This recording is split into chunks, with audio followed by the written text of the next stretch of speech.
unexpected turn of events, what areas would you most heavily attribute to the loss of that 22-point lead? Yeah, we just relaxed defensively. We started trading baskets with them in the third quarter and never really could get stops. And then when we stopped scoring, they continued to score. So give them a lot of credit. Like I've been saying all along, defensively, we got a long ways to go.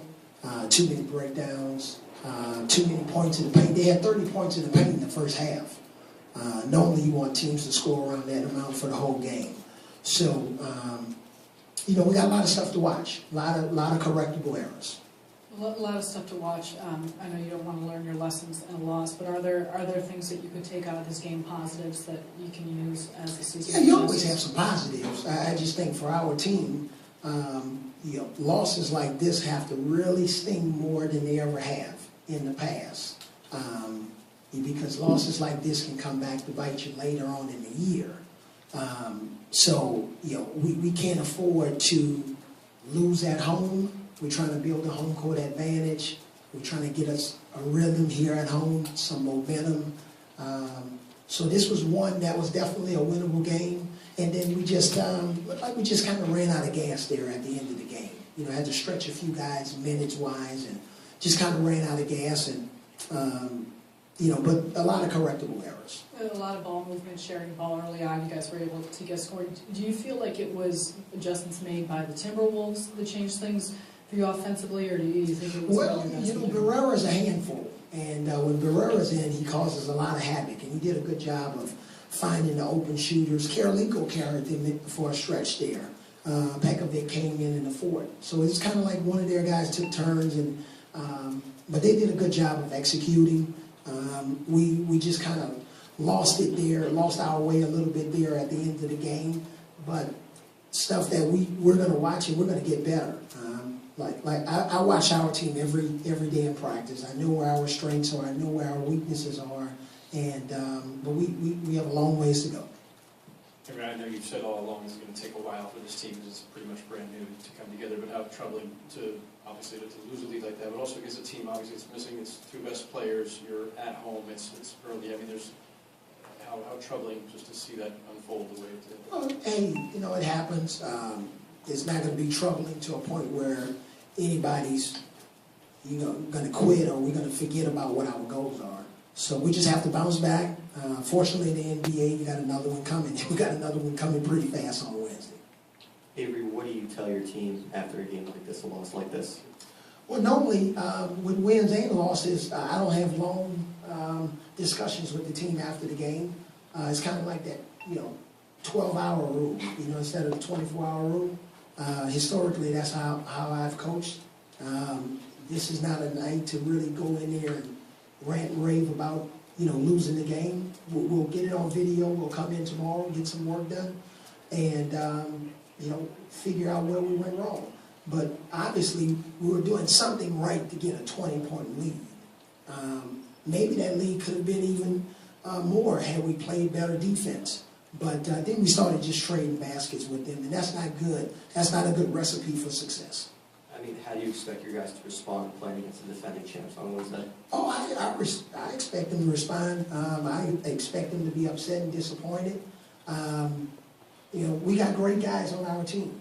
And we got off to a pretty decent start. I thought Bogies gave us a little lift there early.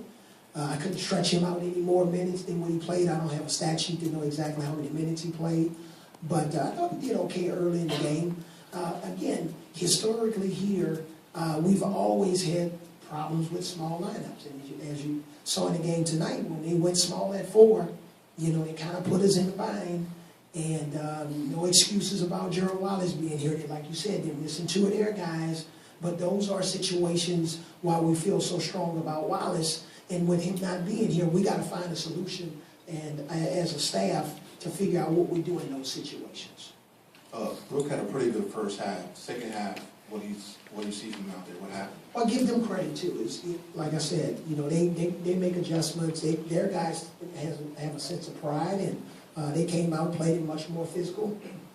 He didn't get the looks he did in the first half, but Pekovic, he's a big, strong guy, and he's physical, and he can wear you down.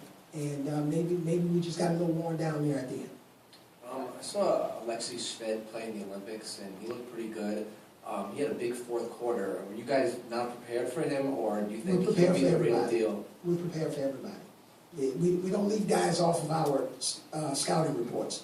His name was on the scouting report. We watched video on him, so we're prepared for everybody.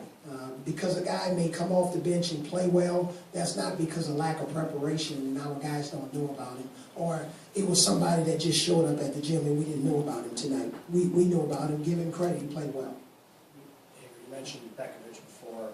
I don't know what the final stat was either, but they might have had 60 points in the paint. Yeah. And that, for what you're trying to establish as a physical defensive team, couldn't have been happening. Well, I think that's when Howard alluded to using the word troubling. That's really troubling. Anytime with a team, if that's the number 60 points, yeah, that's troubling. And we got to fix it. But I showed them at halftime. The way they were scoring. We watched video at halftime. We talked about a few things. I just think it's correctable. But I think for us to really move forward, we're going to have to be mentally and physically tougher. And that'll come as the season goes on. In that sense, is this the kind of game where you can build out a toughness from it? Yeah, I think we got their attention. It starts with me, and I have a responsibility to help this team get better, especially at the defensive end. And but our guys are competitors. They love to take the individual challenge and the team challenge, and at least they know where the breakdowns are.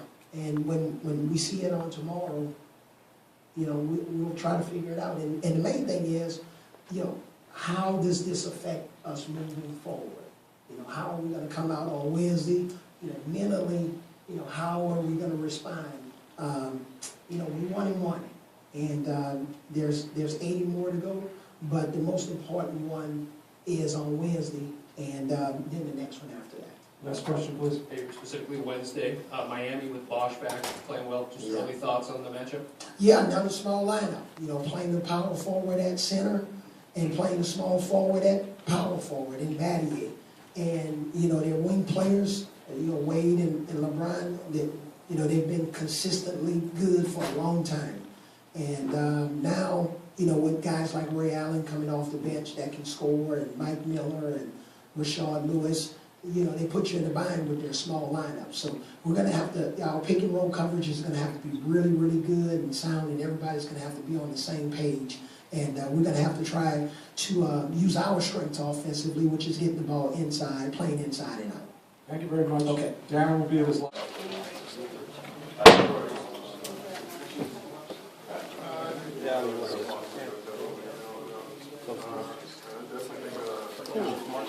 How would you describe what happened in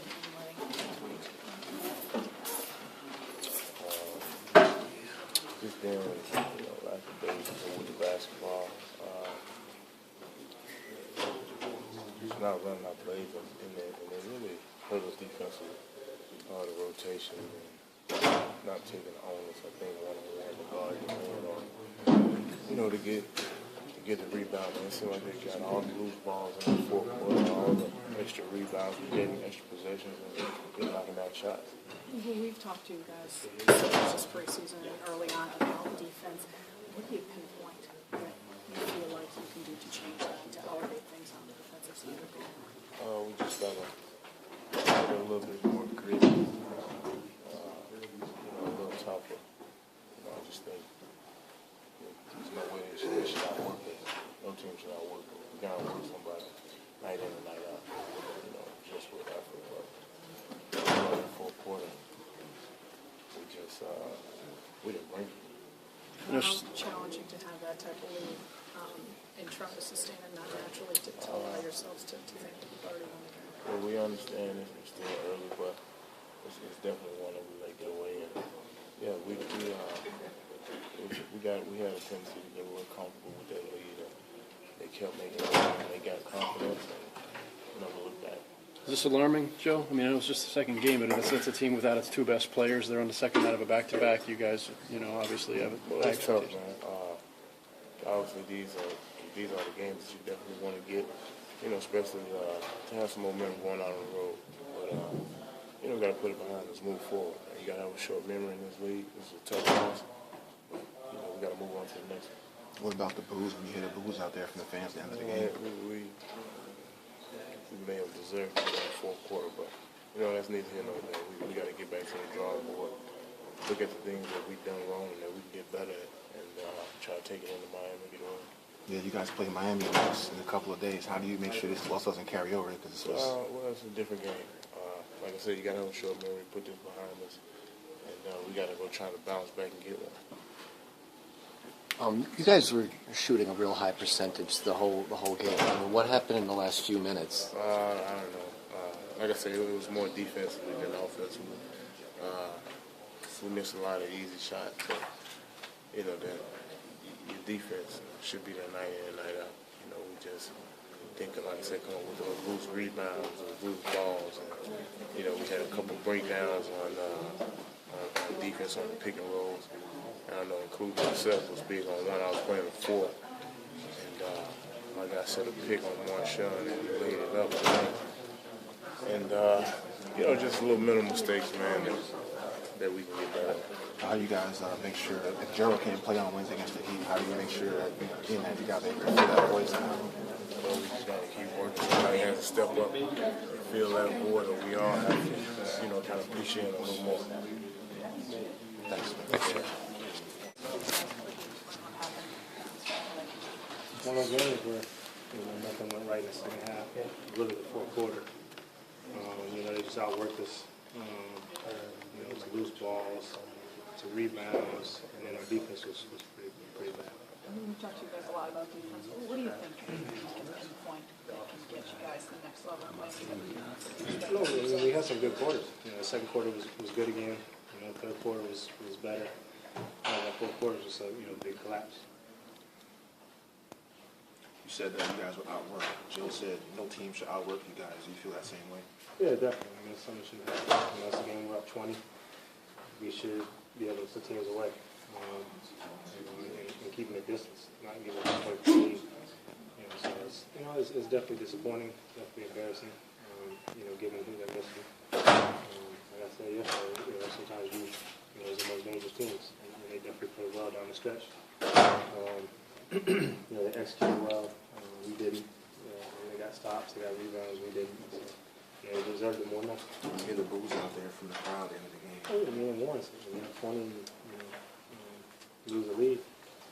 And pay their money to come see you play and perform and play well. And when you don't, they're going to voice their displeasure.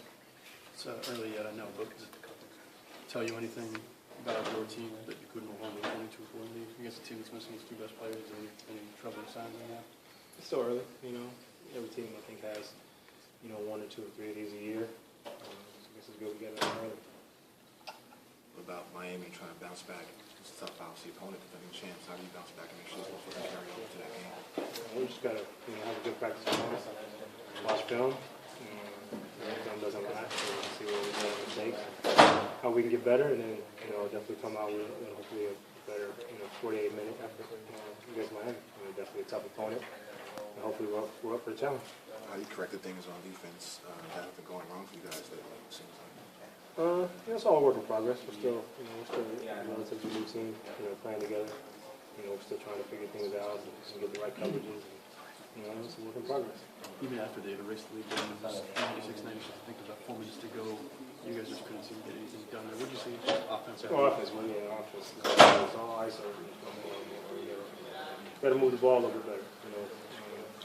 When we got up 20, we moved the balls and we didn't make the shots, easy shots. And in that fourth, we didn't do it. We made it successful in the other quarters, and the ball wasn't moving. So we got a little selfish out there. That's all part of the learning experience as well. Having games like this, we have to fight through some things. It's going to be key to see what things are going on. As a veteran guy, where do you feel your team is after a loss like this? It was one of those forgets. We had a lot of bad things happening before. I meant to do You just can't let it linger. It's a bad taste in the mouth right now. Shake it off and bounce back.